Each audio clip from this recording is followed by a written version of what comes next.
The webinar is Access to COVID-19 Medical Products, Possibilities and Challenges.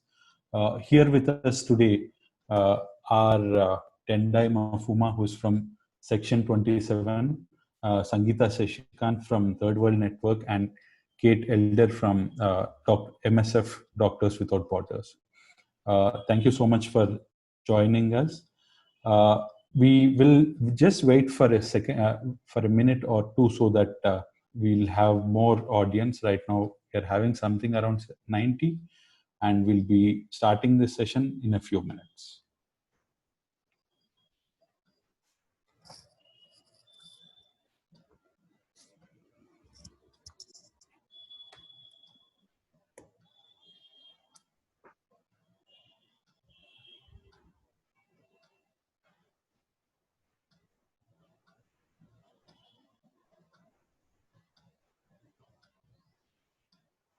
Sure.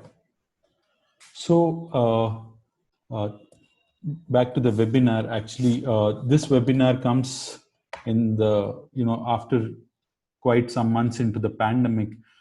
We still have been grappling with dealing with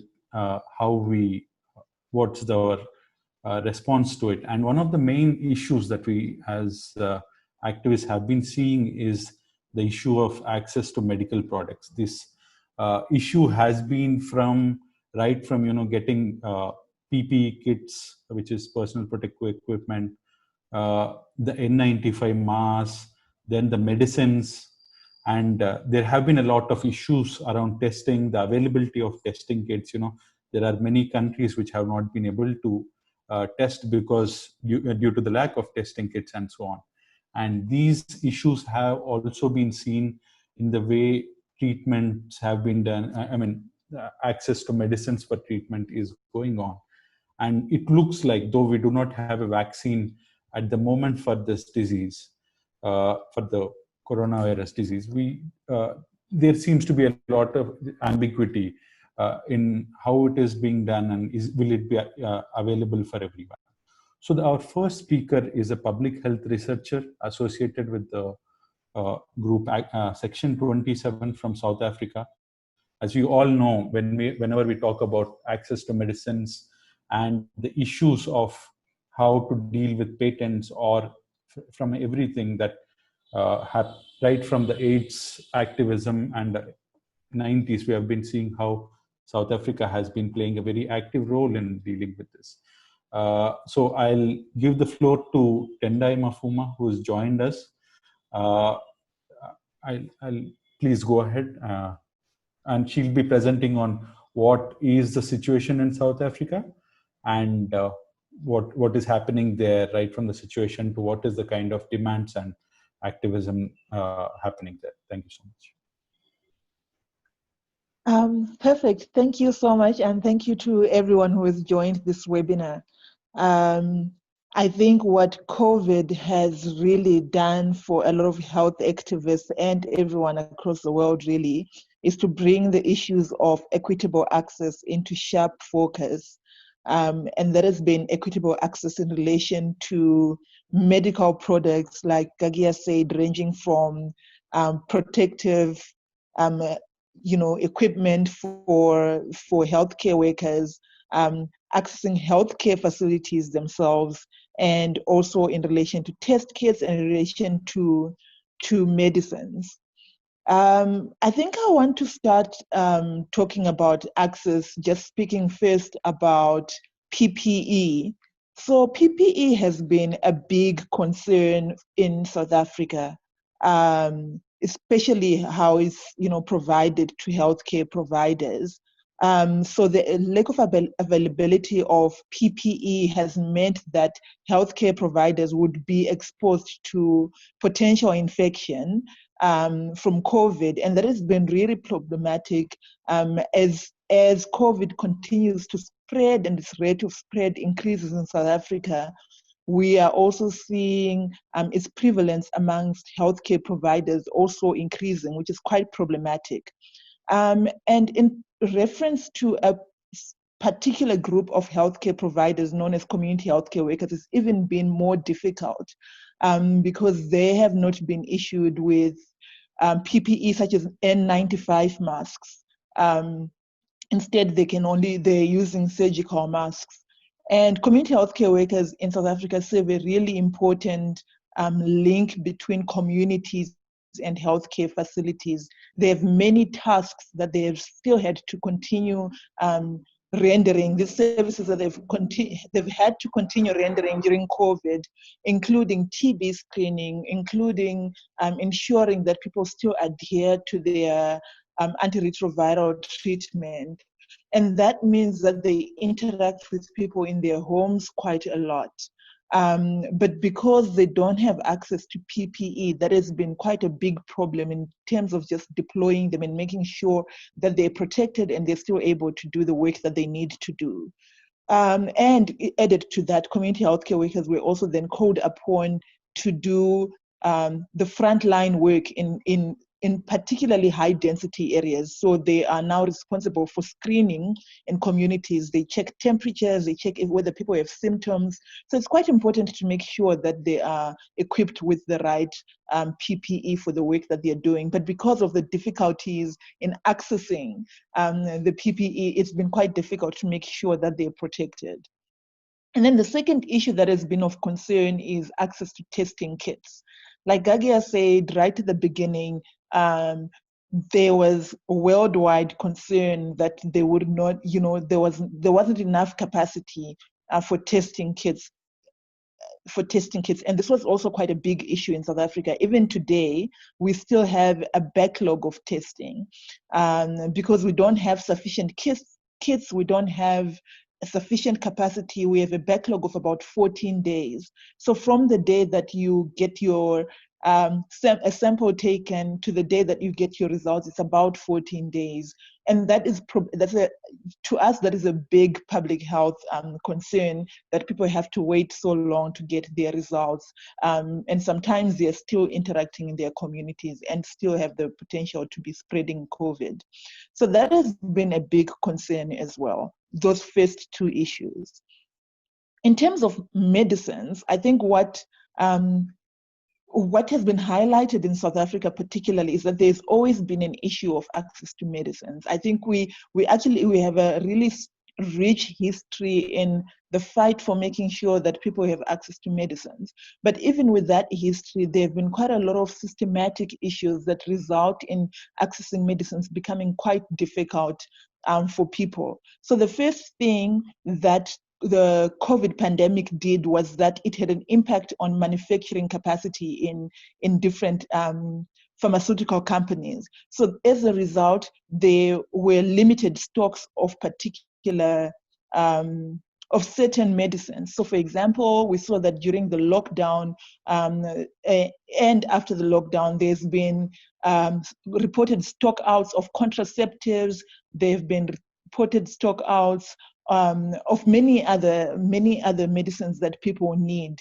And so, there's been efforts to make sure that these stockouts, government really keeps a close eye on the stocks that they have, keeps a close eye on their suppliers, and make sure that they are a step ahead, so that if their supplier is not able to meet deliverables a particular month, government is a step ahead and is able to source the medicines from elsewhere. So that's one of the efforts that civil society has really been rallying around, to make sure that there is continued stock of medicines, chronic medicines that people have always needed even before the pandemic.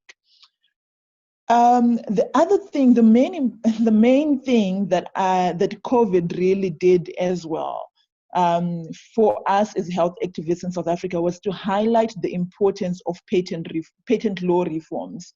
So this is work that we've been doing all along, and just pushing to have reforms to the South African Patents Act to make sure that it prioritizes public health.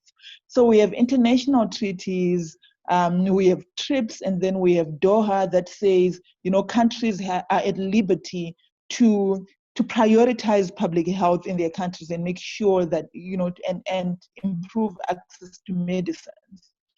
But what we have seen in South Africa is that we have an old act going back as back as 1957, it hasn't been amended since there have been some amendments, and we certainly don't think that the amendments take advantage of the TRIPS flexibilities.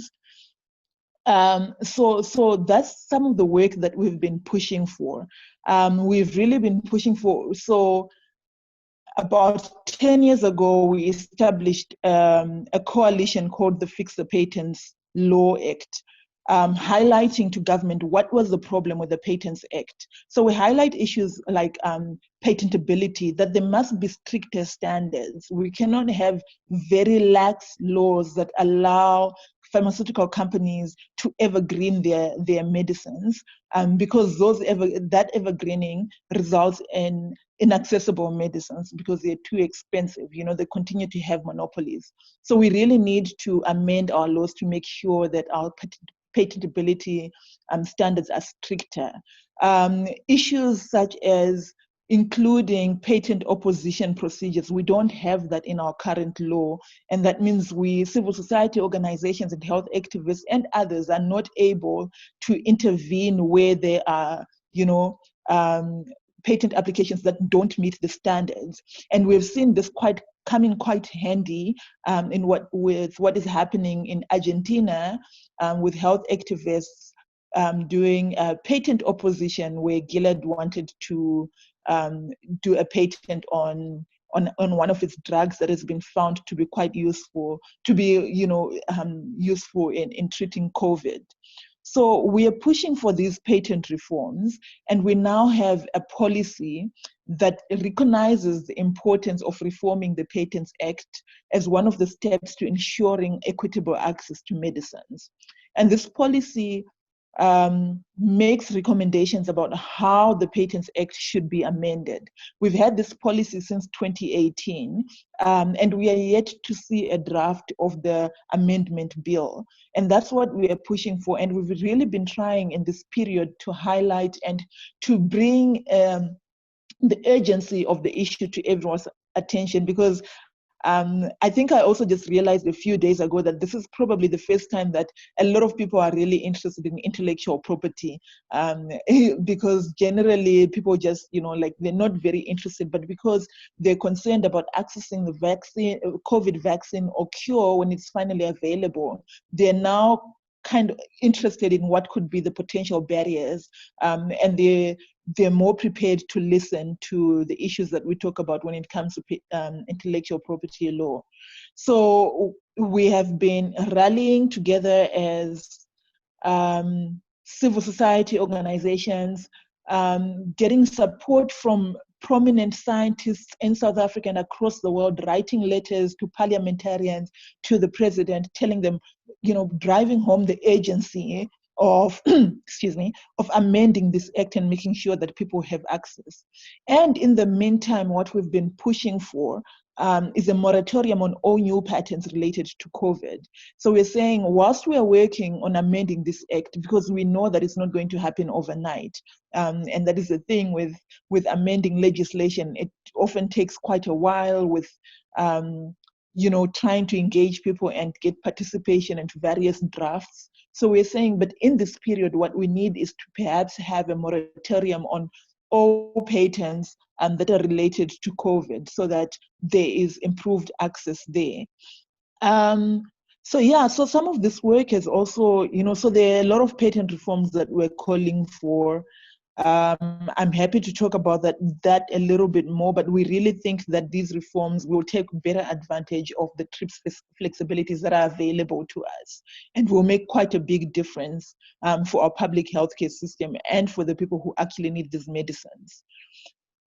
We've also been working with other partners. So locally, we have formed a coalition of individuals, of organizations who are interested in public health and looking at how we can strengthen our health systems, so that we can have better health outcomes and better access for everyone else.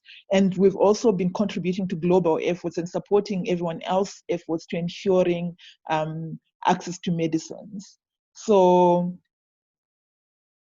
so I think the main issue for us right now in terms of access is making sure that when it comes to chronic medication that people have needed prior to COVID and that they continue to need now during the pandemic, the government really ensures that stocks are always available and we're not running out, because we don't want issues, especially with TB treatment or with ARVs or any other chronic treatment.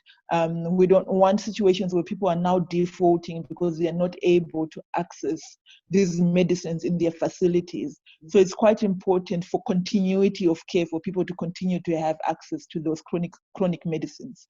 And our efforts as the Stockout Project has been really helpful in just tracking all the different facilities, particularly in rural areas that are sometimes forgotten, to make sure that stocks continue to reach those areas, and those who need them have access to medicines.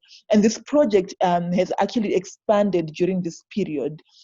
Usually, before COVID, what the project used to do was to just focus on tracking medicine stocks, and we were quite specific. We used to just track ARVs because of the high HIV and AIDS burden in South Africa. So antiretroviral treatment was top of our list.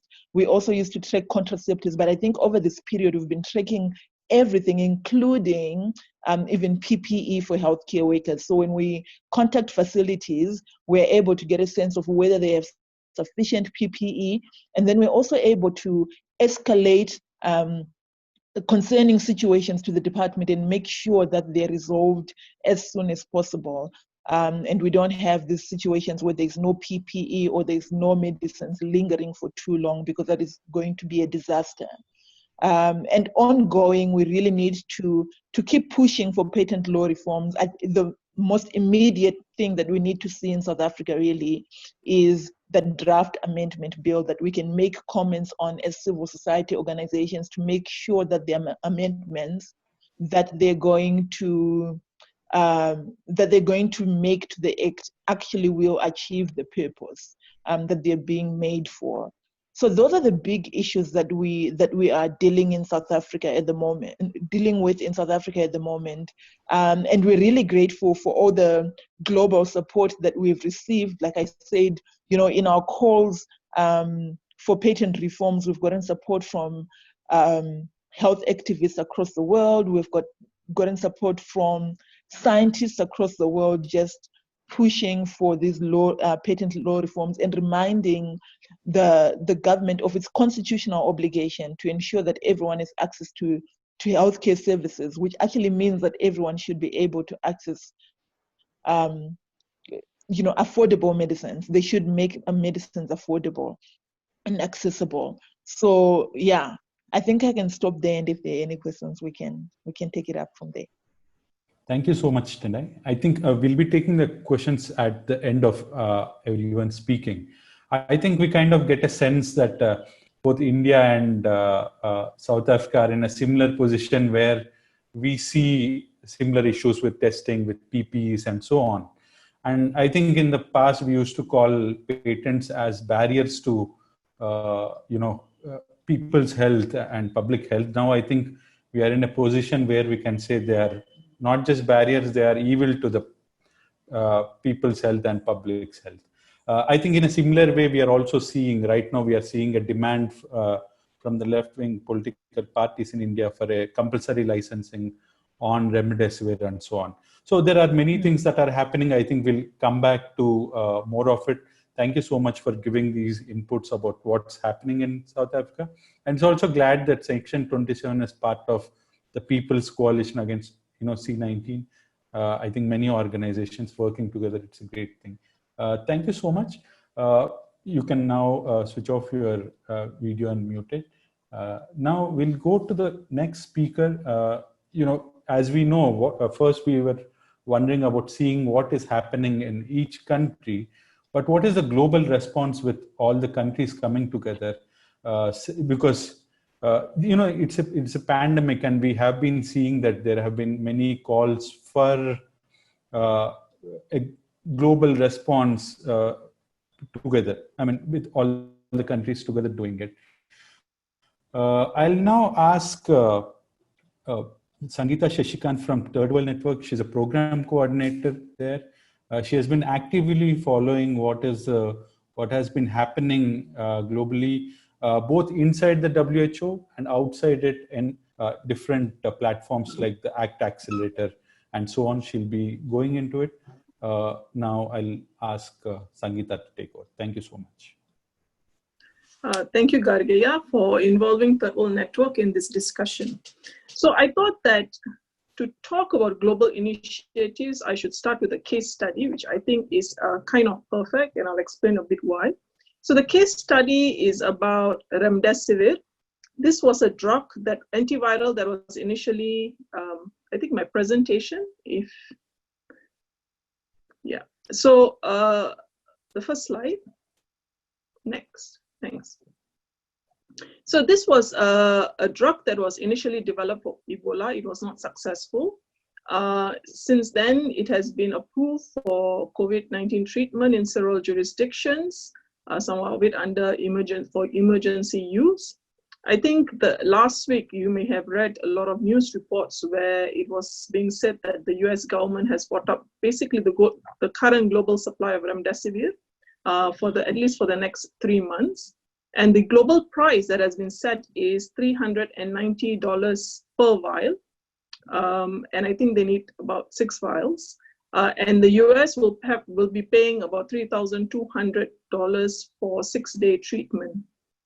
But the production cost for this remdesivir is really estimated to be less than $1 for 1 day of treatment, and so $6 for an entire treatment cost. Now, in the development of remdesivir, there has been a lot of public funding that has gone into it, approximately $70 million in the whole development of remdesivir.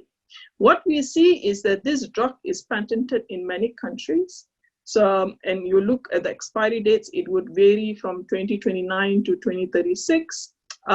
So Gilead was not really satisfied with just having patents, which grants monopoly. It also applied for 7 years orphan drug exclusivity in the US. And it was granted, but there was a lot of public protest, and so Gilead rescinded it after then. So the question is, what about the other countries? Well, Gilead did enter into a voluntary license with 5 generic companies to manufacture and supply 127 low-income countries. The terms of this agreement is unknown. It excludes 48% of the global population, including 30 low and middle-income countries. So the countries that are not in the VL, if you have a patent, you want access to remdesivir, you would have to then consider using TRIPS flexibility, such as issuing a compulsory license.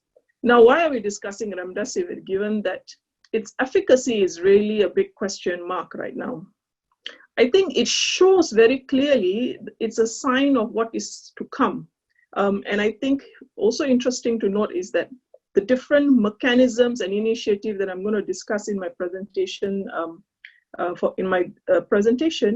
we have yet to address this kind of behavior that is actually prioritizing monopolies and profits over public health.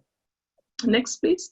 So what we also see is that a similar scenario is emerging for vaccines. In the case of vaccines, rich countries have signed various advanced purchase agreements seeking preferential access with various vaccine manufacturers. So an example is AstraZeneca. They have a partnership with University of Oxford, which is developing vaccine and is supposedly most advanced. The EU has secured 400 million doses, the UK 100 million doses, the US 300 million doses, and 300 million doses have been allocated to basically all of the other low and middle income countries.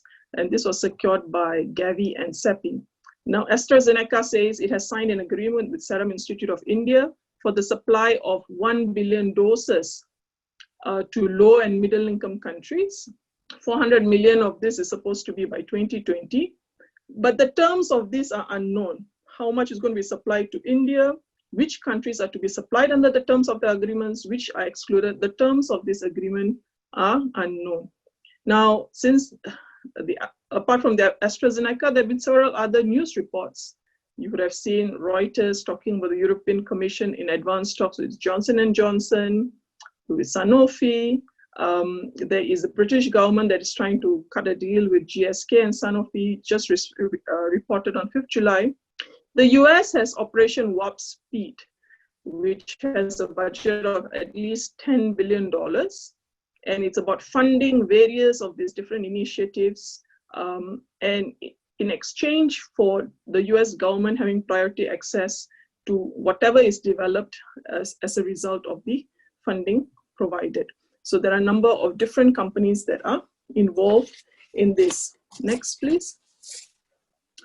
So the question is, at the international level, what do we have to address the issue of equitable and affordable access? In April 2020, WHO, together with the President of France, President of the European Commission, and Bill and Melinda Gates Foundation, launched what is known as ACT Accelerator, Access to COVID-19 Tools Accelerator. And the Bill and Melinda Gates Foundation basically played a very strong role in the whole conceptualization of ACT. It involves the Gates Foundation, SAPI, Gavi, Global Fund, Unit 8, Wellcome Trust, WHO, and private sector partners. So the mission that is announced is essentially to accelerate equitable global access to diagnostics, therapeutics, and vaccines, and to ensure that no one is left behind. There is a statement of commitment, and I've highlighted it commits to grounding the partnership in transparency, as well as it commits to be accountable to the world, to the communities, and to one another. But as I will discuss, actually, there is a significant challenge that we see with respect to transparency and accountability. Next, please.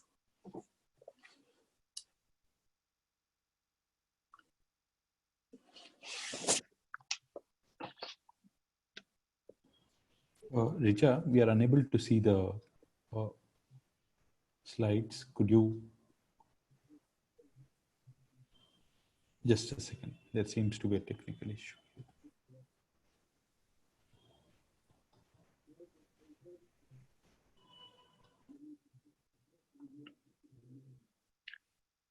Okay, so this slide shows the setup of ACT Accelerator. I've taken this slide from WHO, it's compliments of WHO. So this ACT Accelerator has 3 pillars. One is for vaccine, one is for therapeutics and diagnostics.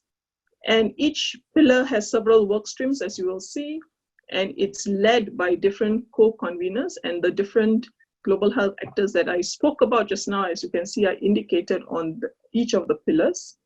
WHO essentially plays a very light touch coordination and support role. Essentially, the decisions don't seem to be made at the WHO level, but individually by the different organizations.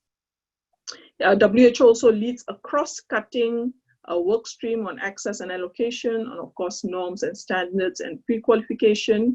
There is another work stream that cuts across all the different pillars, which is on health system connected, and this is about optimal utilization of products.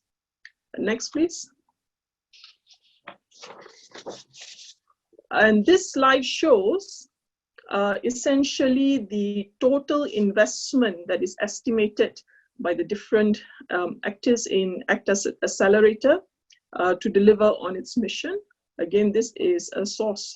The full slide is coming from WHO, the image, 31.3 billion. And you can see that with under vaccines, with 18 billion, the plan is to deliver 2 billion doses by 2021. Unit 8 and Wellcome Trust with 7.2 billion, 245 million of therapeutics, and with diagnostics, 500 million kits. This is FIND and Global Fund.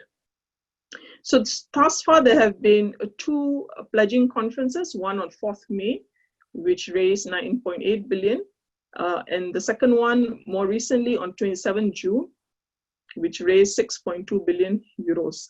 I think it's important to note that this is not necessarily new money. a lot of this was money that was already committed before the pledging event. A lot of this money may not be grants, it could be loans. So for instance, news reports have said that out of the 6.2 billion that was raised, 4.9 billion is actually loans from the European Investment Bank.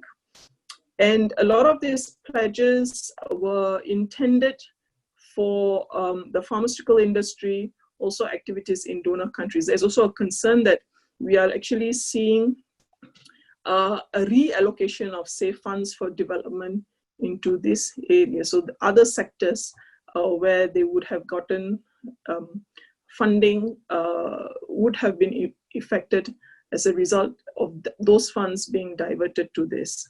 So this is not necessarily additional funding. So I think this is an important thing to note. Next. So this slide shows that some of the work that has been done on the allocation framework, as I mentioned, the ACT accelerator, WHO plays a cross-cutting role on developing, on addressing access and allocation. And they have prepared a draft allocation framework that has been proposed.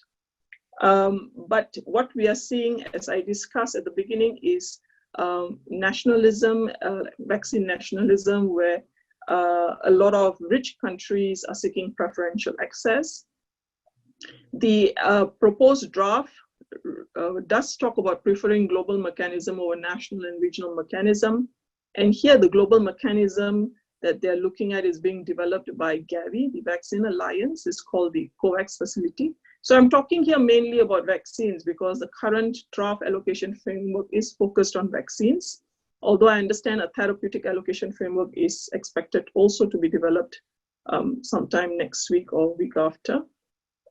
So we have got the global mechanism that is kind of being designed by Gavi. It's called the COVAX facility, and I think the next Kate will speak about it. But the challenge is that the details and the link to the Gavi COVAX facility is unclear. We see the allocation that is proposed by WHO, there seems to be a disconnect with the Gavi and COVAX facility, where they are having two tiers, self-financing and donor-dependent country. And it would seem the current design is for the self-financing country to have more priority than the donor-dependent country. So there are issues there, but I'm sure it will be addressed by Kate in her presentation. There's also a buffer that will be set aside for emergency deployment. So I think the big question is, how will WHO be able to meet its allocation targets, given that there is a race to pre-book what is going to be developed. We expect the allocation framework to be finalized. Well, WHO expects the allocation framework to be finalized by the end of the month. Next. So in WHO, during the World Health Assembly, there was one agenda item on COVID, and a resolution was adopted. Before the World Health Assembly resolutions, there were several UN, I think there were 2 UN resolutions, UN General Assembly resolutions, and this one of it is mentioned in this WHO resolution, and I've highlighted in bold. So it did request the Director General to, in consultation with member states, with inputs from international organizations, civil society and private sector, to identify and provide options to be used in the scaling up of development, manufacturing, distribution capacities needed for transparent, equitable, and timely access. But what we see today is there has been no meaningful consultation yet that has taken place with WHO member states or civil society on these mechanisms that are being developed. But we see that that's been happening now since the outbreak. For instance, the ACT was actually set up. There was no consultation with member states. The Gavi's COVAX facility that I'm sure Kate is going to speak about, it sets up a whole global mechanism by its entire design, the conditions on which it's going to operate, again, not really open for public discussion or consultation with civil society or with WHO member states. At least the allocation framework, there have been some briefing sessions and feedback from member states have been called for, but we have yet to see maybe full proper consultations happening. Maybe once the full working draft is ready, then maybe there could be consultations. Next.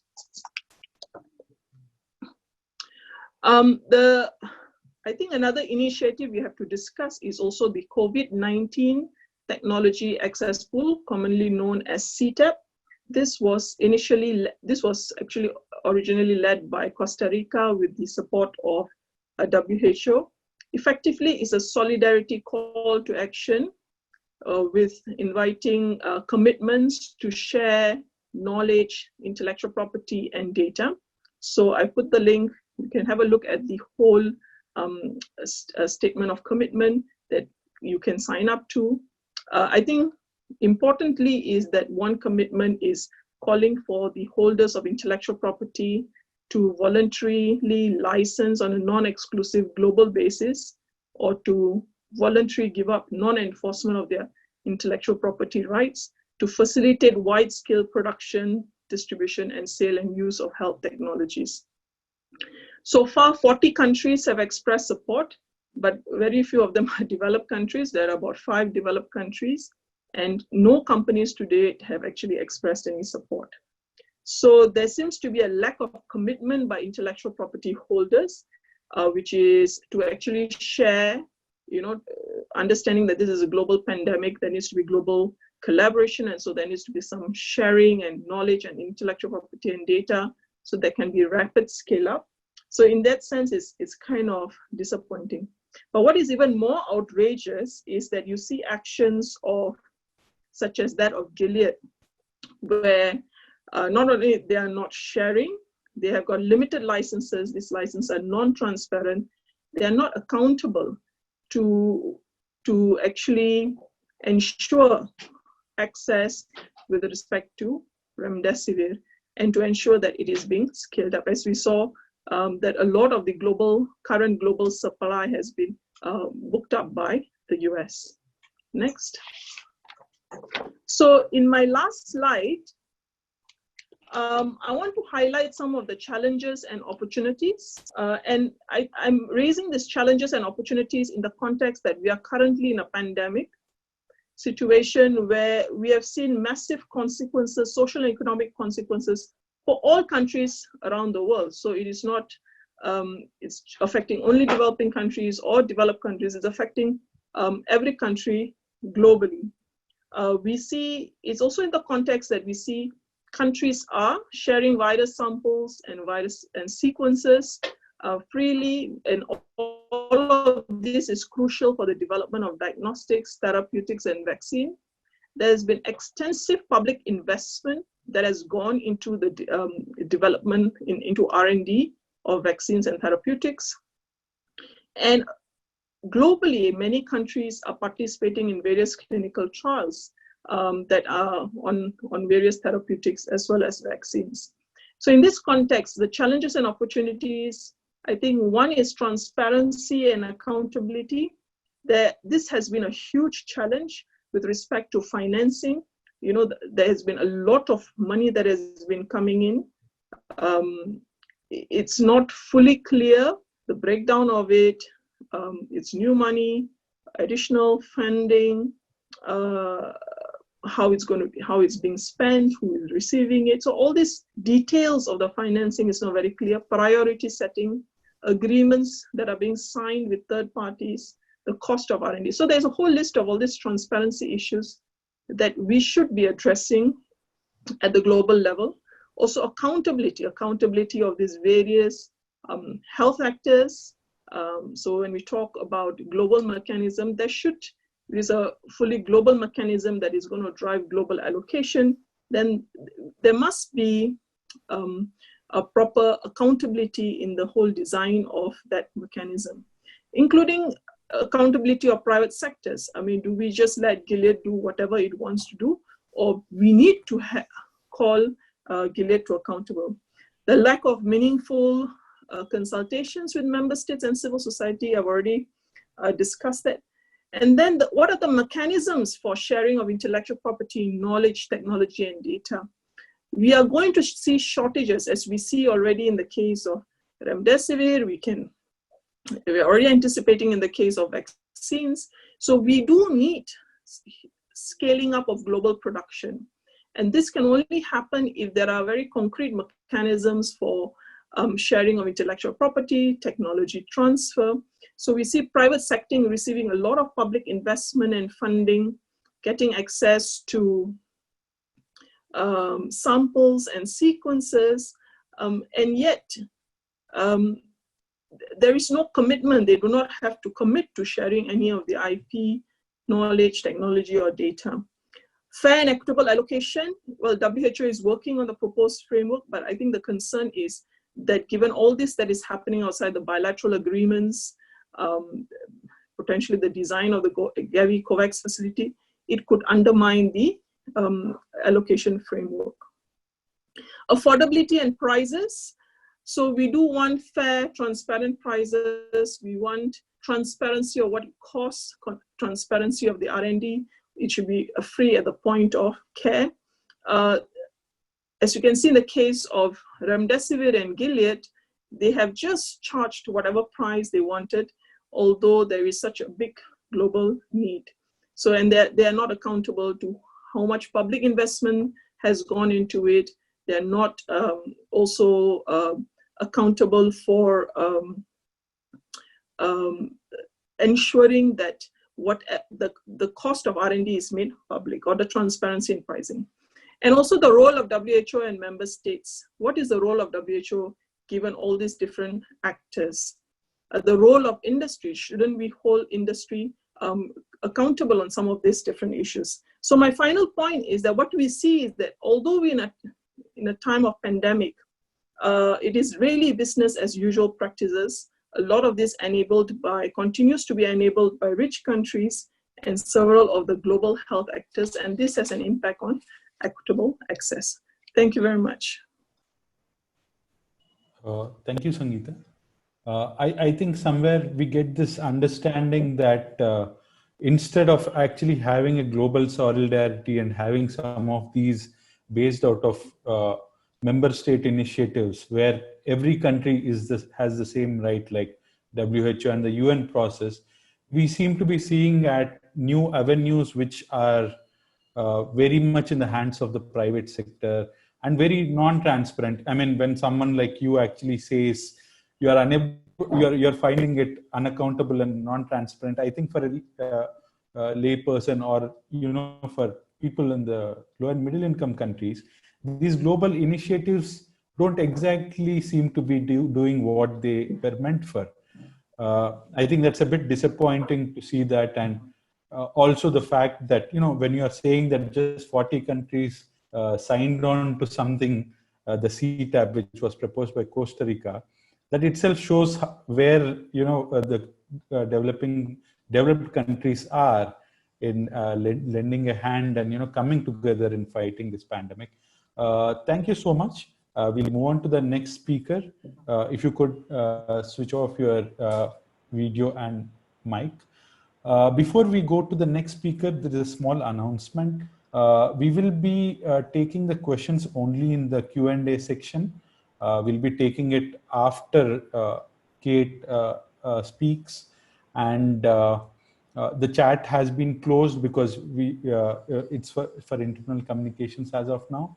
So I think taking from Sangeeta to the next level, we'll be discussing about vaccines, which is the most talked about aspect these days. In a small city like Hyderabad, where I come from, half the time people are asking, when is the next vaccine coming? Because the Indian vaccine, which is being prepared, is manufactured in my own city. So half the town is talking about this, and people really don't know what it will cost or will actually people be getting. To discuss the issues around vaccines, we have with us Kate Elder. She is the Senior Vaccines Policy Advisor with MSF, Doctors Without Borders team. She usually also, we would have loved to hear from her about what have been the issues on in immunization that being faced by children and so on. But this particular session will be looking at COVID alone. And thank you so much for joining us, Kate. Please go ahead. Thank you, and thanks very much to Third World Network and the People's Health Movement for organizing this webinar. It's great to be with you. I will just pull up the presentation. I'm going to pick up on some of the points that Sangeeta started to talk about in terms of what's happening at a global level to try and work on access to these future COVID-19 vaccines, what's happening at a global level in an organized fashion, and then what's happening by countries that are pursuing more nationalist approaches and the concern that that poses. So next slide, please. I think that probably many people are very closely following the development of potential future COVID-19 vaccines, understanding that they're going to be a very important tool in the public health response to the pandemic. And never before have we seen such extraordinary scientific progress towards developing a vaccine. I think many people have heard that the traditional time frame of developing a vaccine can be up to 10 years. What we're seeing right now in terms of the very broad pipeline for COVID-19 vaccines is progress at an extraordinary pace. The World Health Organization is tracking the vaccines under development. There are and it's changing every day how many are entering the clinical human phases. There are currently, as of yesterday, 19 clinical evaluation studies of possible candidate vaccines and about 130 candidate vaccines in the preclinical phase. Something that's also quite unique about this pipeline, this vaccine pipeline, is how many different types of platforms are being used to develop potential vaccines. There's over 8 platforms that are being used. This graphic just from the London School of Hygiene and Tropical Medicine vaccine tracker shows how many different candidate vaccines there are by each platform. So some of these platforms that are being used are the tried and tested platforms that have developed successfully many other vaccines.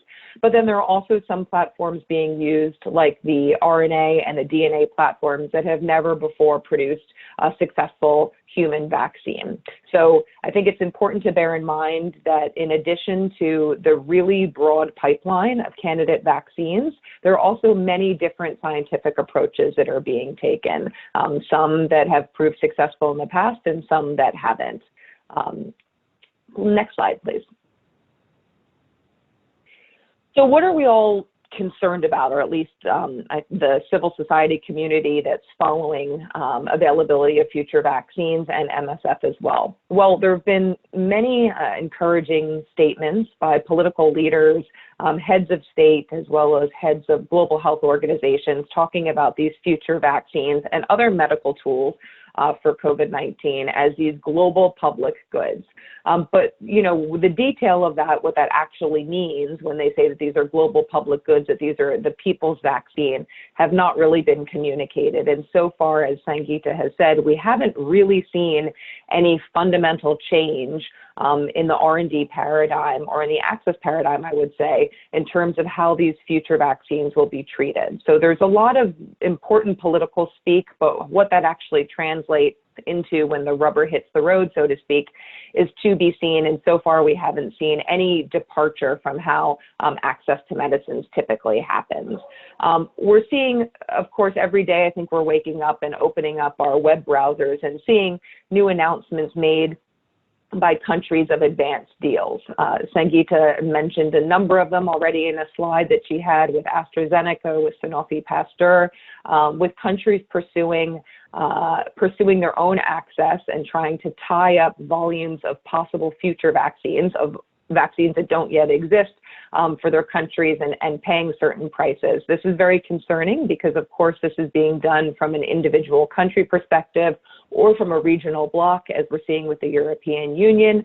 And it's not based on any global framework of public health criteria. For example, the WHO-led equitable allocation framework that Sangeeta mentioned in her presentation. So it's very concerning to see that volumes of these possible vaccines are already being tied up by individual governments, high-income countries. As Tendai said, I think it's very encouraging to see the new emphasis and attention to treatment of intellectual property. Never before have I seen so much discussion in public forum about how we are handling intellectual property around medicines. But in the vaccines field, generally some of the very concerning talk has been that intellectual property and patents don't play a role in future access to COVID-19 vaccines, which is absolutely false.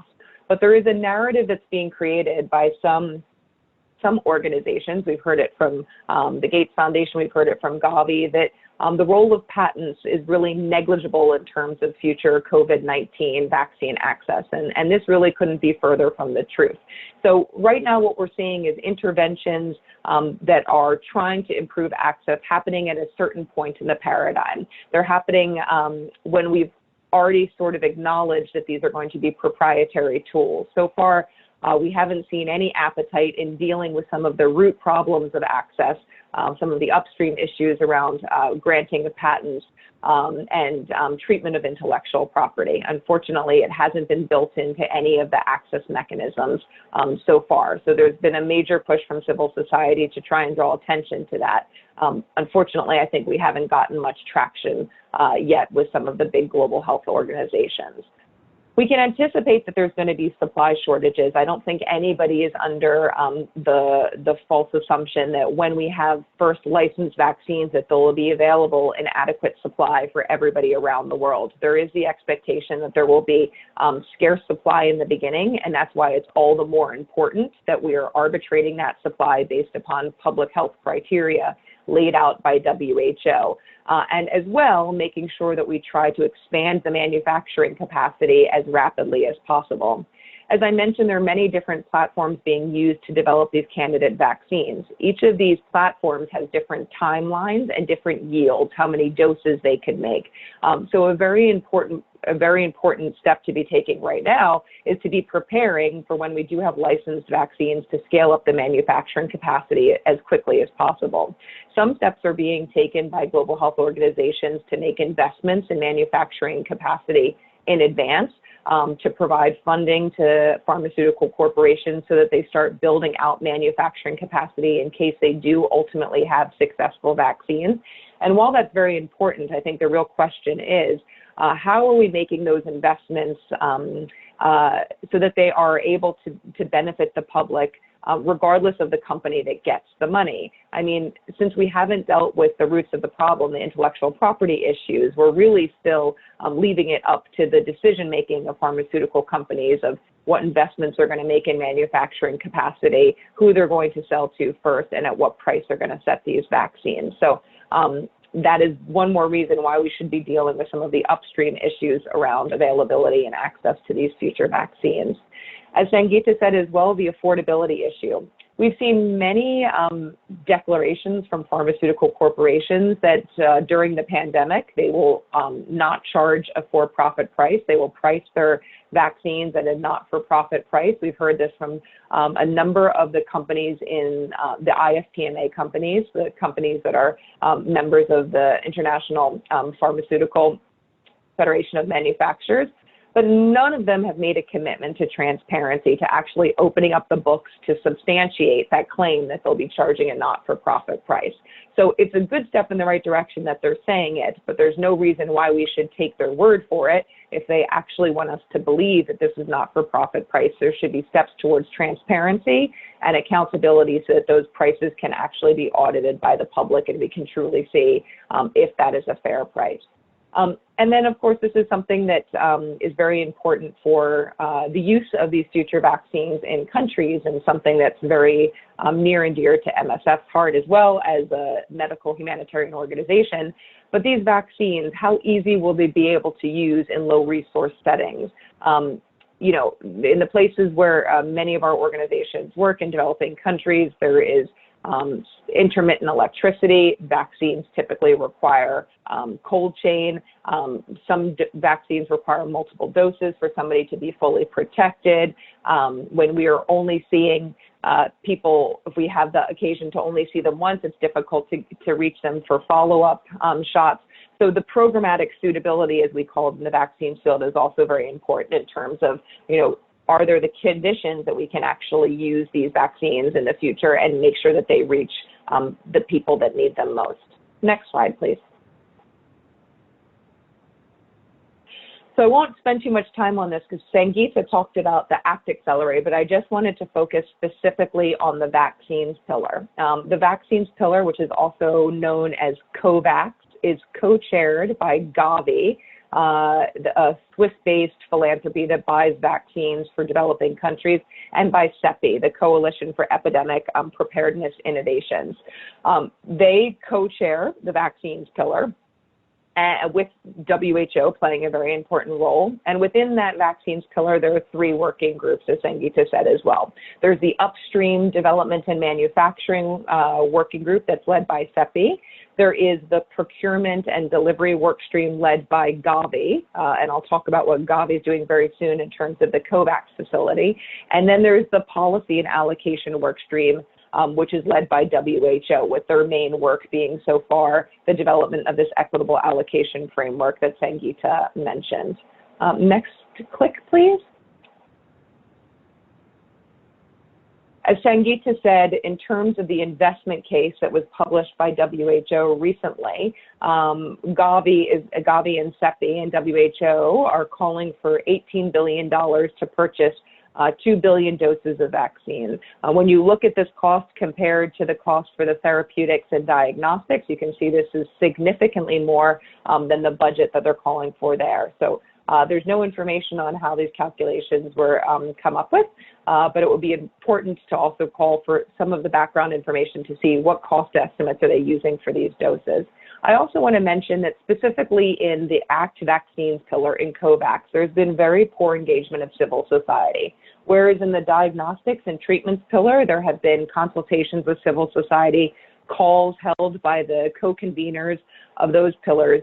In the vaccines pillar, there has not been one call held with civil society, and public calls by civil society to be more engaged, more formally engaged in the COVAX pillar have been not responded to by CEPI and Gavi. So this is incredibly disappointing that the voice of civil society has not been in that pillar yet. Just further to the issue of nationalism, I just wanted to highlight, you know, I think Sangeeta did this really well in her previous presentation as well, but some of the concerning announcements that we've seen. Most recently, there's been an announcement by the European Union about their regional vaccine strategy. There was also mention of the European Union possibly leading on a more global pooled procurement strategy that would include other non-EU countries. Every day we're sort of discovering something new and trying to push for more detail. But really what we need to be doing is approaching this from a global perspective and through a global platform. Next slide, please.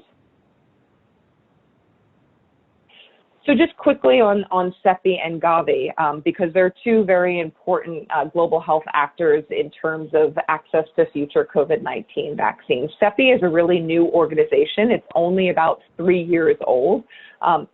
It was founded after the 2014-2015 West Africa Ebola outbreak with a mandate to try and fill the gap, the gap in the current R&D paradigm for investment in vaccines that have epidemic potential, but which don't traditionally receive investment from pharmaceutical companies because they don't represent a lucrative enough commercial markets to industry.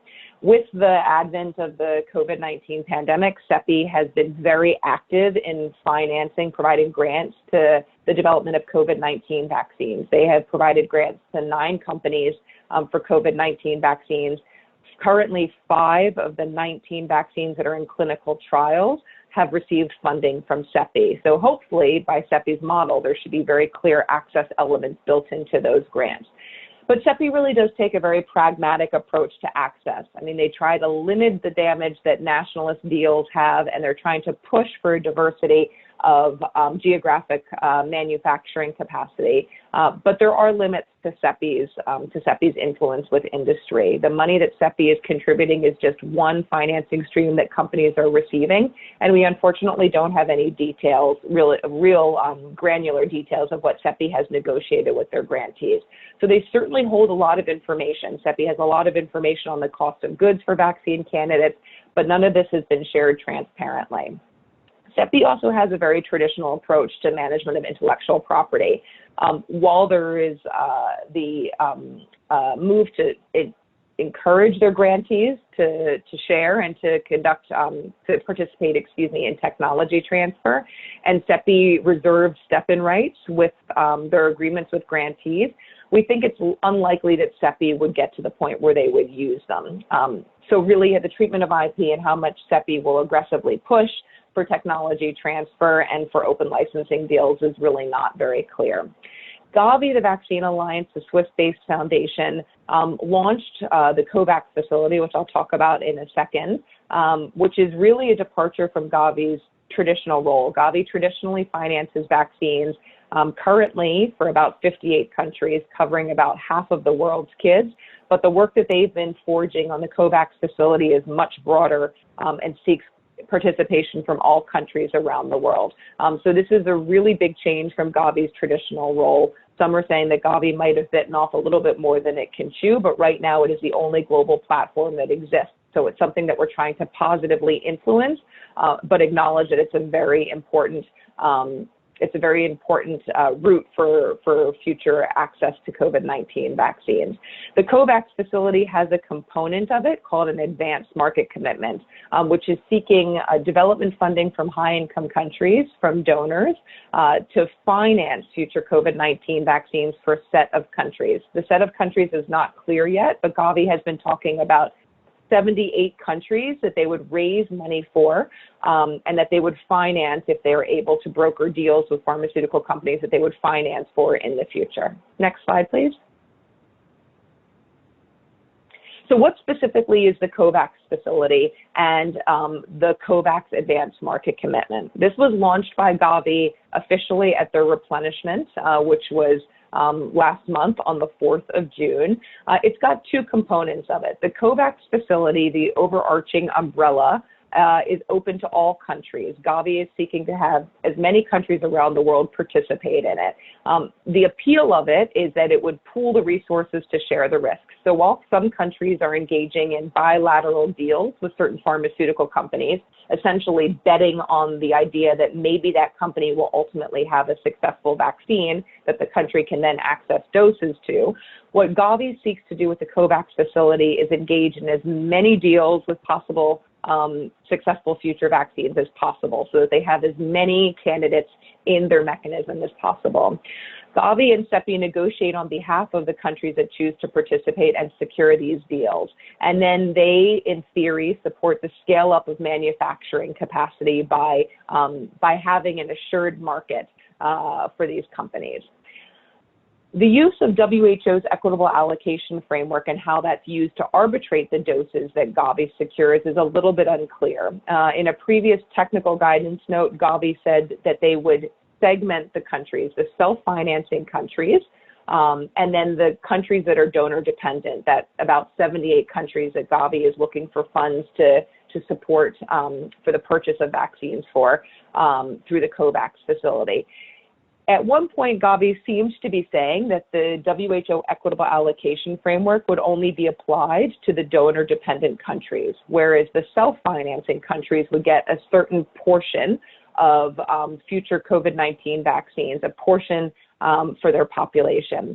We've been asking Gavi questions about this. It seems that perhaps this is being revised, but this is a detail that's obviously very important, because what we want is for WHO's equitable allocation framework to be used globally that all future doses of COVID-19 vaccines should be allocated based upon public health criteria.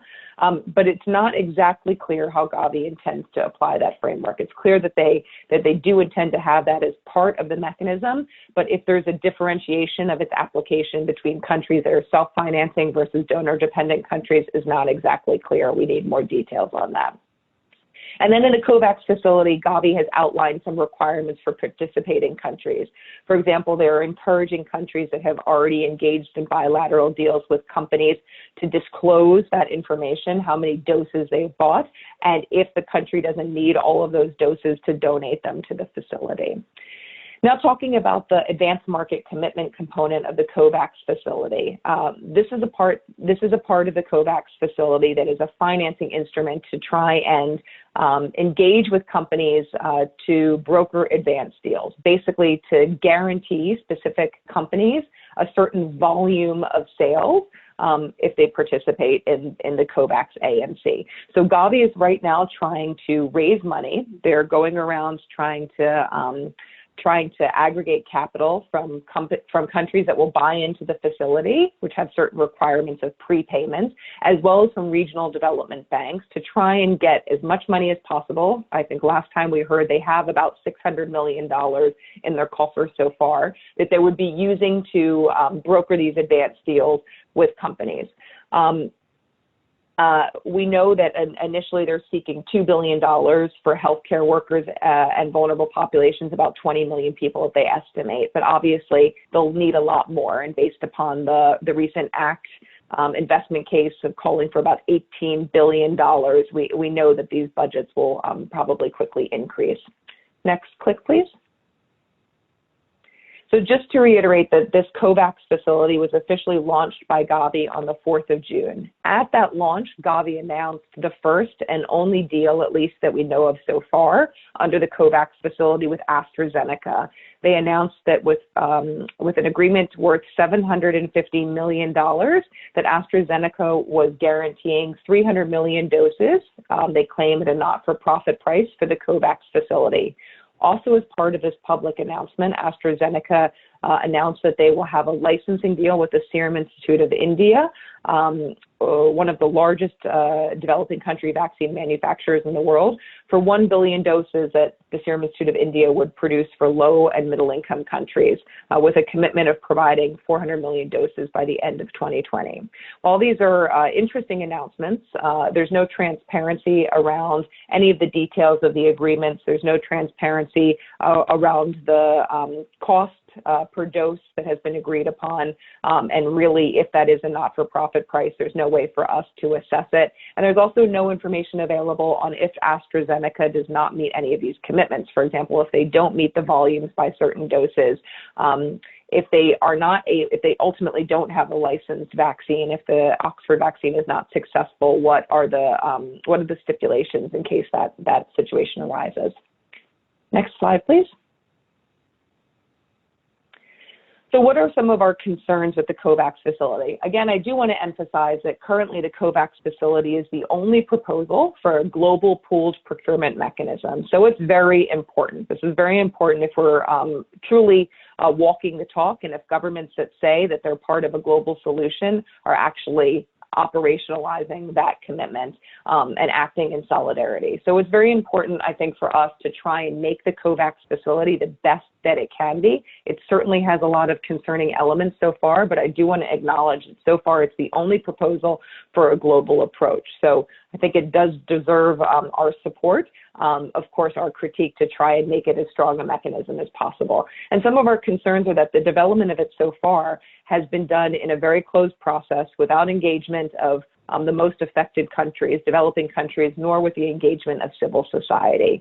They're also very much working within the confines of the current system. There seems to be no component of the COVAX facility that aims to deal with intellectual property and patents. In fact, if you speak to Gavi, they wrongly claim that patents are not a concern for access to future COVID-19 vaccines, which really is not what we hear from governments themselves and not what we hear from companies that are developing the vaccine. So Gavi's intervention comes at a very specific point in the R&D system, not dealing with IP and the roots of the problem, but really trying to raise as much money as they possibly can to see what they can negotiate with pharmaceutical corporations. And without the transparency on these agreements that Gavi is brokering, we really have no way to assess their viability and conditions if certain agreements are not met.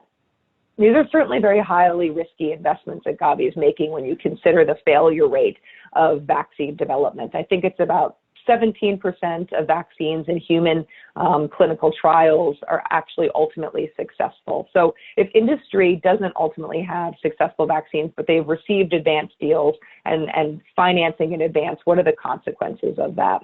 And there's, again, no clarity on the IP management. There seem to be no requirements and no conditions imposed by Gavi through the COVAX facility that companies that receive their money, share their intellectual property, are mandated to participate in technology transfers so that we can really have as many competent manufacturers producing these ultimately successful vaccines. And very personal to MSF, through our experience with previous advanced purchase commitments, advanced market commitments that Gavi has brokered, is that right now they're only looking to have governments be participants in them. So it doesn't seem to be that there's any access for non-governmental organizations that are also vaccinating people in developing countries. MSF intends to and hopes to be part of the solution in the future, but if we're not able to access these vaccines, it will be very difficult to help them reach the people that need them most. Next click, please. So what happened to sort of express those concerns? I mean, there's a large group of civil society that's working to very closely follow the COVAX facility. We would welcome anybody else's help to push some of our points that we think are really critical for the COVAX facility to incorporate and to revise to make it the best facility that it can be.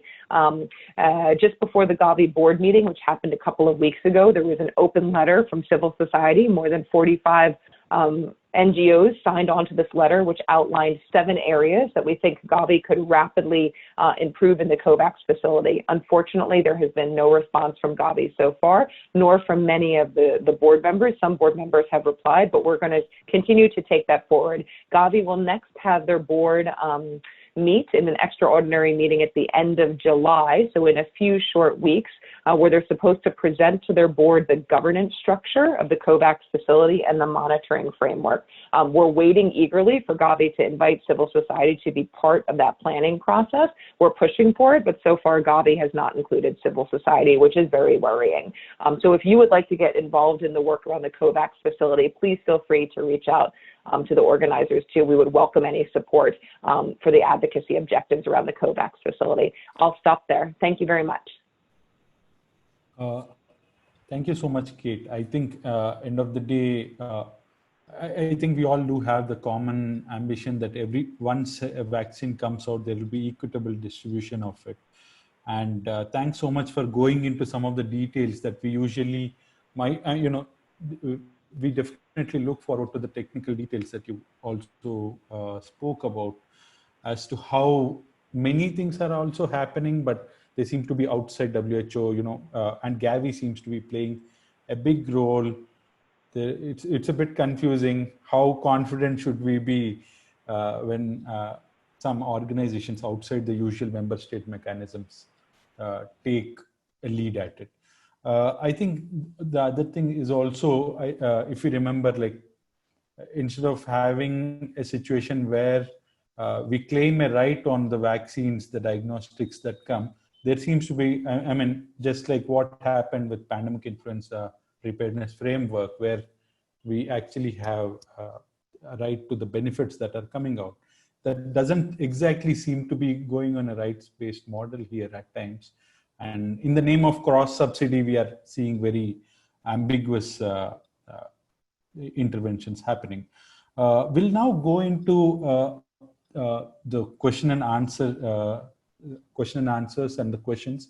I would request all the 3 speakers to switch on their videos and keep it on. I'll start giving out the questions to each of you. I see that there are quite some questions directed towards Tendai. Tendai? I'm back. Yeah, you're back. Great. I'll read out some of the questions if you could note them down or just remember them. Maybe we'll go through 2-3 questions. Whoever feels like answering also can, because some of them are not addressed directly. So the ones on South Africa, definitely I'm sending it to you, but please feel free. So one of the first questions we get is, did I hear correctly that South Africa is having a sample collection lag of 14 days? If so, do you see an insight on how representative this time lag is? I mean, maybe you can comment on how this time lag is being dealt with and so on. About testing in your country. And there is one more about South Africa here. Do we know if the health and social workers includes community health workers, or will scope of this population? I think this is towards Sangeeta, where he's asking about, when we speak about the distribution, we were looking at elderly, those with comorbidities, and health workers. I mean, this is to Sangeeta. And one more is, I think, also goes to Sangeeta, is, what would you say about there is this question about remdesivir's, if the efficacy of remdesivir is better than HCQ, why US forces India to provide HCQ? So there was a instance where Trump had actually tweeted that, you need to give US the necessary HCQs. Maybe you can say a word or two about political pressures that we are seeing on countries rather than so. And yeah, if after this I'll go through questions in the next round. Maybe I'll there are few towards Kate also. Sure, please go ahead. Yeah, sure. Thanks for those questions, Gargeya. I think one thing that I didn't really speak about when I was presenting is the structure of the health system in South Africa, and that it has two components, which is the public sector and the private sector. The private sector services about 16% of the population, and 84% of the population are reliant on the public sector. They don't have medical aid cover, medical insurance. And so a lot of the testing has had to be done in the public sector, because that's where a lot of a lot of people are presenting themselves to be tested. And so there's very little capacity in the public sector to be testing. I think the last report that I saw was from the National Institute for Communicable Diseases on the 13th of June, that reported that the mean turnaround time for the tests and between testing and results in the public sector had increased from 2 days to about 12 days within a space of 4 weeks. So as the prevalence increases and there is more pressure on the public sector, which also doesn't have sufficient capacity to deal with this, our public health sector has been on the brink of collapse for a while now. So even before COVID, it was really struggling. So it's really been struggling now with the capacity, and as the numbers increase, there's also increased backlog.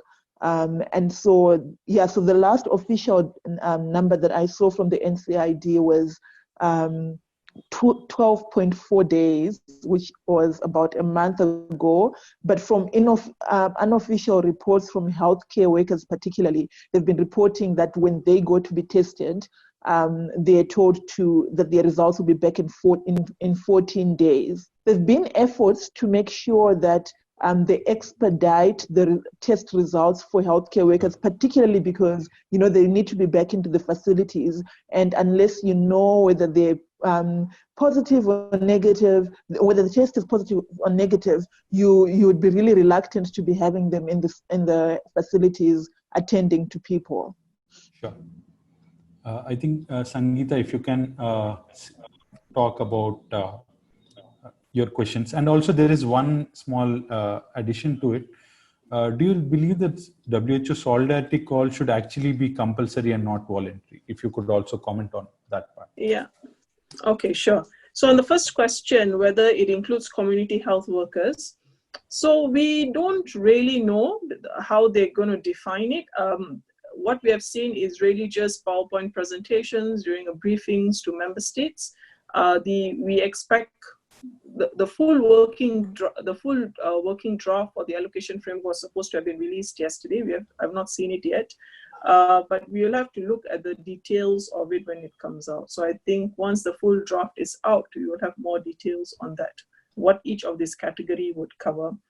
On the hydroxychloroquine and remdesivir, I think it's important to note that right now, WHO has already ended their treatment, the trial on hydroxychloroquine. So at one point, it was considered they could have some efficacy at the beginning, you know, but I think now it's quite clear that it's not working in the right direction. So they have actually ended that part. Remdesivir, the whole efficacy is also in question because the various studies that have been done, there have been some gaps. The latest one was a bit incomplete. There's some conflict of interest. So we have yet to fully see the full efficacy of it. The study shows what we know, that is that it does not reduce mortality, but instead of 15 days, it takes you shorter to recover.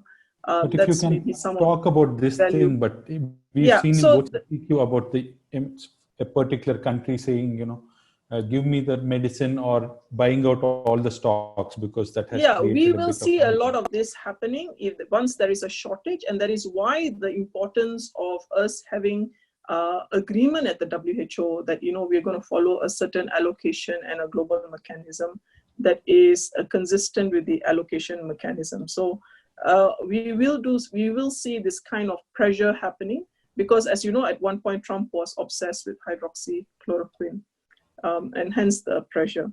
On the compulsory and voluntary, I imagine the reference is to CTAP, the solidarity call. So yes, this has been an interesting discussion because this has been a discussion even as CTAP was being developed. What is quite clear now that CTAP has been developed, it's voluntary, but we have not seen the kind of participation, although it's voluntary. So companies are called on voluntarily to participate and to sign on to the commitment to do sharing of intellectual property and knowledge and data. We have not seen that happening. So what is clear is that that mechanism is not going to work, and we need to ensure, not going to work in the sense that if it's just voluntary, companies are not just going to come and voluntarily share. So we do need to ensure that these companies are committed. We need a mechanism for them to commit. So for instance, when funding is provided, public funding, they need to be committed to do the sharing of intellectual property, technology transfer, and know-how. So I think it has to be more compulsory because we have not seen the voluntary aspect working. Yeah, sure. I hope I've answered the questions. Yeah.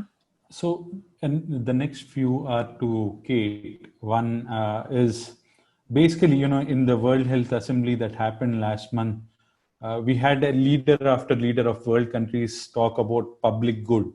Vaccines someone was saying immunization is the public good. Some other person was saying that vaccine is a public good, and people were suddenly wondering if, okay, this is public good, but what does it actually mean to people? Does it actually declaring it as a public good, will it mean anything to these initiatives? That is one. And the next one is we haven't, someone has written here that asked here that we haven't found any vaccine actually for HIV AIDS until now. Do you think there is any chance of it? And also considering that the strain keeps changing, what would you like to comment on this? If you could. Yeah, thanks for the questions. I think in terms of the language around global public goods and what does that mean and does it have any binding element to it, I mean, there's a lot that's certainly written in the academic field about what a global public good is, right? So there's a basis of academic literature on how you define global public goods. I think probably the political rhetoric around global public goods is to appear that we're acting in global solidarity. I think everybody wants to acknowledge that this is a global pandemic, and if you're actually going to address it, well, then you have to think globally, and you can't just be thinking in a very insular nationalist approach. So I think, you know, the language that we heard when the ACT Accelerator was launched, subsequent to that, when we've had many of these pledging events that have been hosted by the European Union at the World Health Organization itself, is very encouraging language. But of course, the most important thing is, what is the detail behind that, right? And we see language from political leaders talking about a people's vaccine, and these vaccines need to be global public goods, and then they turn around and they try to pursue advanced deals just for their population. So for me, it's always, the language is great, but what do you mean with the detail? You know, I mean, the devil is in the detail, and we very much are seeing that sort of played out right now in the COVID-19 pandemic. And it's great. I mean, people that work in public health like myself, so happy. It was like the holidays to see so many global health leaders talking about global public goods, but then you turn around and you see, okay, well, what are your actual actions? Are you participating and walking and talking about? So someone was saying that when we look at Trump, he's at least saying one thing and doing it. But when we look at some of the other European leaders, they're actually saying something and doing something else. So it's not just about a few people that we are concerned, but a lot of them are turned out to be doing like this. Yeah, please go ahead. Sorry to interrupt you. Yeah, like, I mean, I think it's just very interesting to, you know, when you think about Gavi, the structure, Gavi is, you know, it's composed of its board primarily. Those are the decision makers. And many of these high income countries are donors to Gavi, so they have a seat on the Gavi board. So they, you know, are supportive of the COVAX facility initiative. I mean, they're literally the ones that are making the decisions around the COVAX facility. But then at the same time, some of them are acting in a very nationalist approach. So it's hard to reconcile, you know, these behaviors. Sometimes, if you let me use the language, almost schizophrenic behavior of saying one thing but then actually doing something else. So I think it's really quite important to hold these government leaders to account. I mean, the European Union, having launched relatively recently over the past couple of weeks, their regional procurement strategy. Yes. What is it about the COVAX facility that wasn't satisfying to them? Why did they not want to participate in the COVAX facility and make that a stronger facility? Why indeed did they feel that they needed to do their own thing? Why are they using language talking about creating a whole other global procurement platform when we have something that has been proposed that Gavi is working very hard on? Of course, there are a huge number of challenges, and we need to address some of those in the COVAX facility, but still, it's currently the only global platform. So, you know, it's very hard to figure out the details within these things, but it's something for us to be watching very closely. So they're not even happy with. And then there was another question. Yeah, exactly. I mean, we have one proposal so far for a global approach, and many high-income countries don't seem to be buying into it, literally and figuratively. And then there was another question, I believe, on developing the long-term efforts to try and develop an HIV vaccine, and will future COVID-19 vaccines be successful? I'm not a scientist, so I would never want to speculate and speak out of turn. That's not my background, but I do get to work with brilliant scientists, and I think that people are very hopeful that we will have licensed vaccines. I think the question is really, what is the efficacy of those vaccines going to be, and is it really going to be the panacea? Everybody is talking about, you know, the vaccine is what we're waiting for. The vaccine is what we're waiting for, but I don't want people to have misguided hope that it's going to be a complete solution. It's obviously very important for us to be using every tool in the public health toolbox, and we'll see what the efficacy is of candidate vaccines through the clinical trial process. We'll see what target populations those specific vaccines are most appropriate for. People are hopeful that we'll have something, but in the meantime, we obviously have to be doing everything else that we can and realize that even if there are licensed vaccines, we're still going to have to be using that as a suite of public health intervention. Sure, thanks. There are a few questions. We are almost coming to the 90 minutes of this webinar. There are a few questions that are actually to Sangeeta.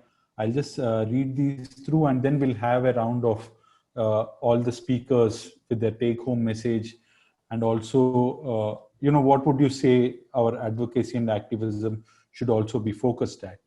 Sangeeta, here are a few questions to you. Can WTO do something to enforce the removal of patents, that get innovated from COVID? A situation where patents won't apply to COVID products. And the other thing is, okay, the question is to Sangeeta. You spoke about how public funds go into developing these vaccines, but for-profit companies will not consider that. And, there's a lot of public investment, taxpayers' money is going in, but the lack of transparency still persists. And the third one is, can we expect more developed countries and companies to join hands in sharing data and avoiding IP rights? So something in this fight against COVID. So maybe something like an open source drug discovery or something like that. Have you seen anything which actually was out of the box? Because everyone was thinking that, we are in a pandemic and people actually will be in a situation of not even patenting things and so on. But we see a very different situation. So please go ahead. So very quickly on WTO and patents won't apply. Actually, there are measures in WTO. So apart from the TRIPS flexibilities that are available, WTO, actually, there is a provision, Article 9 of the WTO agreement, where the WTO members can agree to waive any intellectual property obligations that of the TRIPS agreement. So basically, countries would not then have to implement, they would not have to apply, they would not have to enforce any of these intellectual property obligations. So there are such measures that WTO could take, WTO members could take to address the whole intellectual property barrier. On public investment, yes, there's a lot of public investment. I think what we have not seen is governments that are giving this public support, insisting on conditions. That means to say, if I'm giving public investment, they should come with strings attached, and I think this is where we are just letting the pharmaceutical industry take the money and do whatever they want. It's just not being conditioned. The third issue is on what else can be done on intellectual property. I think on intellectual property, as I mentioned, you can use the TRIPS flexibilities. If you talk of a precedent, in WHO, we have something called the Pandemic Influenza Preparedness Framework, which set up this whole access and benefit sharing model, where in exchange for access to virus samples and also to sequence information, the companies had to make certain commitments. So this was a very new and innovative framework which was done for, it was very limited to influenza viruses of pandemic potential, but a similar model could be applied. And one of the options for benefits was the sharing of intellectual property, the licensing of it. So it was an option there. So if we talk of a framework on access and benefit sharing that would apply to other pathogens, then we could have a commitment placed on whoever is accessing these samples to actually share their intellectual property as well. So what you're actually saying is people have rights to what actually comes out. Let's say, for example, the sputum is actually taken from the person and the vaccine or whatever is made. Let it be the sample or the genetic sequence data. So where is this? Okay, where does this come from actually? How do Why do So we these have are all, this is a principle of the Convention on Biological Diversity, which recognizes that states have sovereign rights over their biological resources. And so the entire PIP framework was built on that model. Convention on Biological Diversity, and accompanying the Convention on Biological Diversity is the Nagoya Protocol on Access and Benefit Sharing. Sure. So these are discussions that are actually happening in WHO, and they were going to continue to happen next year. But of course, they have stalled because of COVID-19. Okay, sure. So I think we are almost at the end of the webinar. There is one question which maybe definitely helps you frame what you would like to say. What could, CSOs, civil society organizations, social movements like PHM, or even the political pressure and political groups, what can they do to address this issue of, already we are working differently on COVID, but, medicines happens to be a very technical part, and sometimes, there is this thing of lack of knowledge in that case. And what do you think should be our demands, and how should we direct our both advocacy and activism? Maybe I'll start with Tendai first and go with all the three. Tendai, if you could unmute yourself. Yeah. Thanks. So I think first, coalitions such as the People's Coalition are quite useful and are really important to be part of, to be actively engaged in, because you are having people from all walks of the public health interest there, and really sharing their views and ideas on how things could be done differently and better. And also just issues about inclusivity, because I think there has also been like a big issue during this whole period that, we need to be able, equitable access. We should also just be thinking about issues of inclusivity for everyone. And I think also just to be discussing, especially for us in South Africa, what is the relationship between the public health sector and the private health sector, and what are the sort of demands that we should be making during times such as a pandemic from the National Department of Health about how it should be relating with the private sector, and the principles that they should be employing in whatever agreements they are coming to. Because now, because of lack of capacity in the public sector, we're seeing collaboration and cooperation with the private sector, but this shouldn't be done at exorbitant prices. Just because we're between a rock and a hard place doesn't mean that we should be milking the government that is already struggling. So the principles like transparency, and we should be able to see these agreements that they are entering into, what are the payment terms that they are agreeing on. So I think, so for me, that's a really big issue. I think I just lost the other points that I had, but I think perfectly fine. Yeah. Perfect. So I think that's where, for example, I think in South Africa, you are a person working on public health, but you're all part of a coalition which is talking from livelihood, employment, and food security to everything. That's kind of wonderful. I think most of us do look forward to initiatives like that in dealing and also putting pressure on the government. Thank you so much, Tendai, and I'll give it to Sangeeta now. So what I would say is, in terms of take-home message, I think what we have not seen, all these different issues that we have raised, at what is happening at the global level, all these different initiatives, the lack of transparency. So my last slide, where I talk of lack of transparency, mechanisms for sharing IP, we're talking about affordability, prices, allocation framework, and then the disconnect with what is happening a bit with Gavi, but also the European countries, how they themselves are promoting another buyer scheme, which is going to also compete with Gavi's COVAX. And in the end, a lot of the prices we're going to see is going to be high because there's going to be a shortage of supply and the demand is greater. And this is at a time where we don't even know the efficacy of the vaccines, right?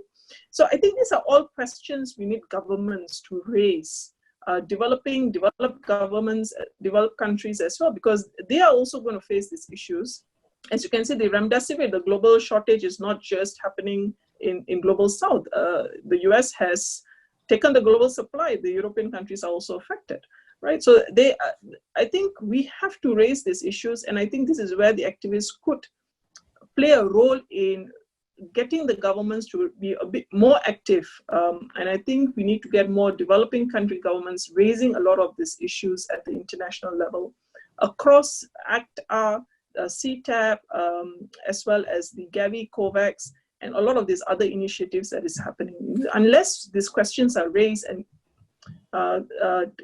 answers are demanded with respect to transparency and holding them accountable, we are going to have a huge issue with respect to access. So I think that is the take-home message.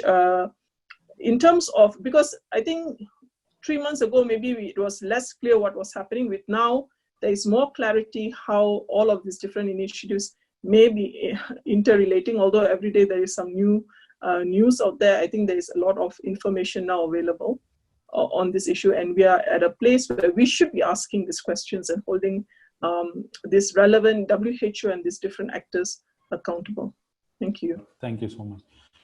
You know, being someone based out of India, we also truly miss the fact that countries like India, Brazil, and others who used to be at one time at the forefront now are totally missing because of their obvious political reasons.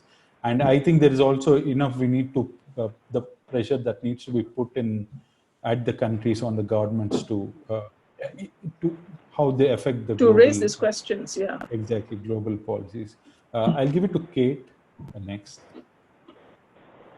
I think, I mean, Tendai and Sangeeta said a lot of good points in terms of getting engaged at country and community level with coalitions that are working on these issues and that are demanding accountability and transparency from their government.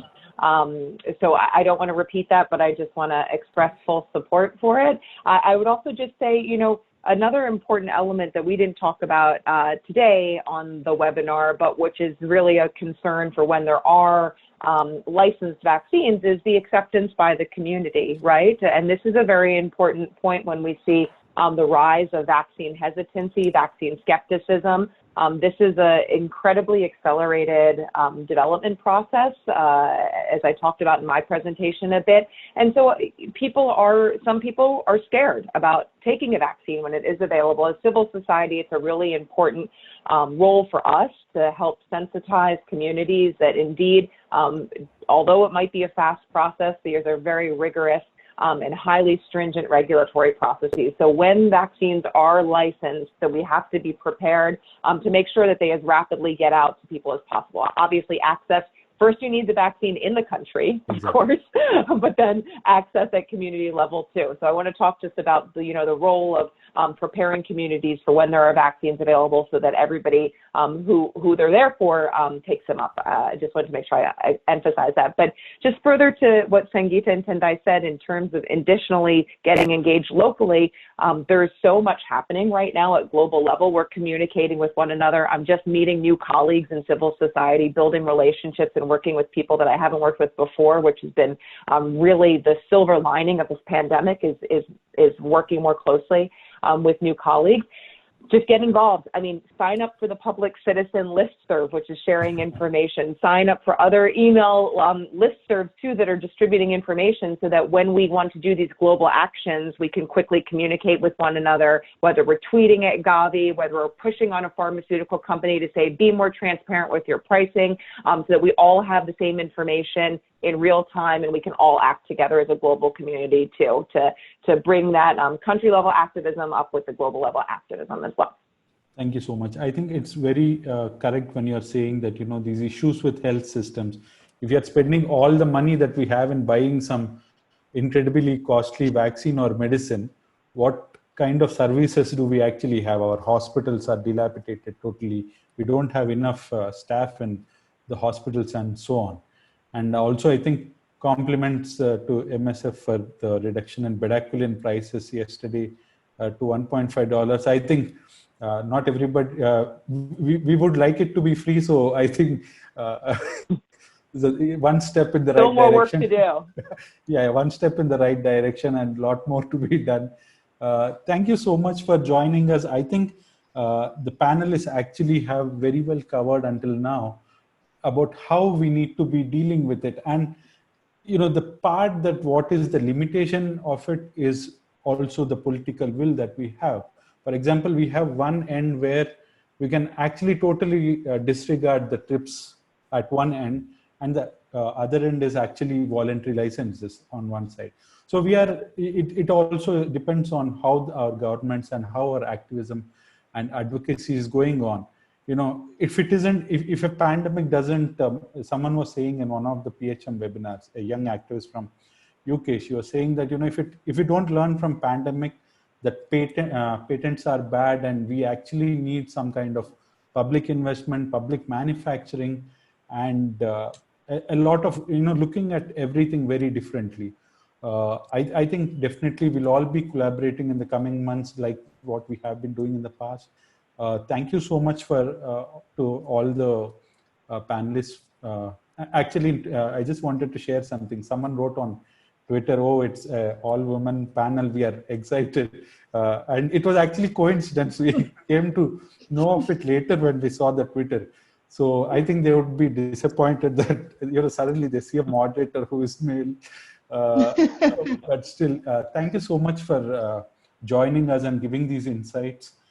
We hope to continue this work and also the struggle for health for all and definitely medical products for all. This is it for today, and we'll be closing the webinar. Thank you so much. Thanks for having us, and Thank thanks you. everyone for Thank you. Thank you. Take care.